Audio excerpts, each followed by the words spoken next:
Minister has claimed the European Union could collapse shortly. This viewpoint is shared by a number of other EU politicians, but they have different reasons for believing a possible breakup is possible. The European Union can break apart. That can happen incredibly fast when isolation instead of solidarity, both inwards and outwards, becomes the rule.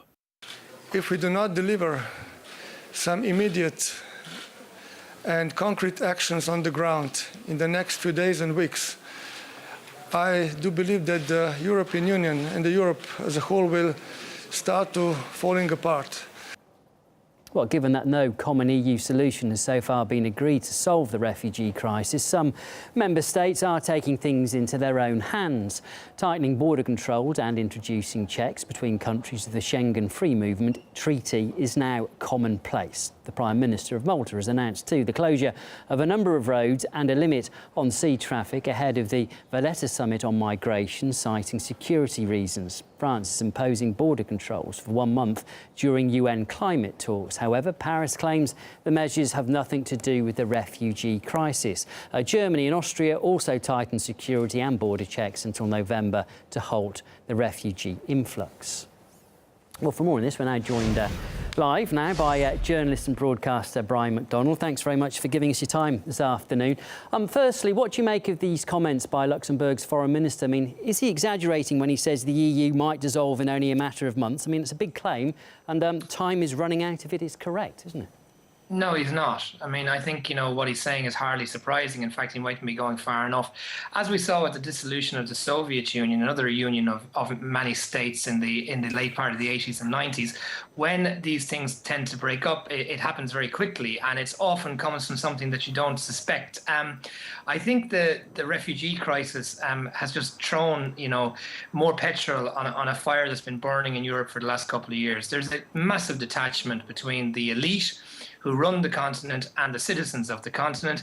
And, at a time when there are homeless crises in some countries, like here in Ireland, when there are severe unemployment problems and severe economic problems in other states, to be admitting, hundreds of thousands of people, if not millions, no matter how deserving they are, and most of them are very deserving, it's not going to go down very well. And of course, it's going to fracture the union. And we see that already in southeastern Europe, in the Balkans, and we see it now spreading into Germany. And that's the big, big worry, because just as the Soviet Union began to break up when the biggest constituent country, Russia, began to tire of the idea, that's what could happen to the EU if the Germans end up turning against the very idea of further union.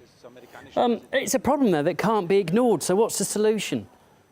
Well, I mean, the basic thing I don't want to go too far into it now, but we can argue that given the fact that most of the European Union countries are members of NATO, they should have realized when they supported intervention in Libya and Syria, not all of them supported the Iraq intervention, that's fair enough, but they should have realized that there was the potential for blowback here, that if people became dislocated, they might try to go towards Europe.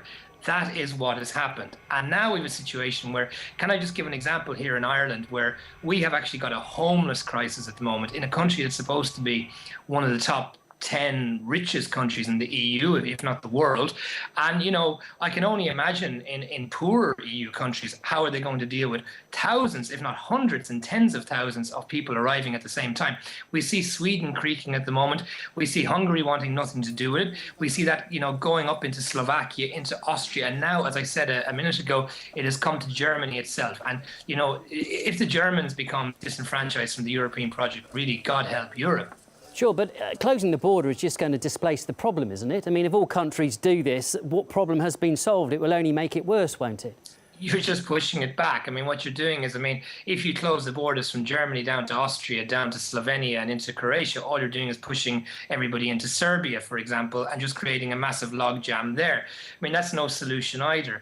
But as I said, we're just seeing a massive, disconnect between the people who govern Europe and the people they govern, the citizens of Europe. And I think, it's coming home to roost now. And just very interestingly, if we think back to 1 year ago or 2 years ago, before this refugee stroke migrant crisis started, there was already, growing discontent in Sweden, in the United Kingdom, as evidenced through the success of UKIP. In France, we see through Front National, against, you know, migration to Europe and to those individual countries of people from other countries. Now we suddenly have the migration intensified dramatically.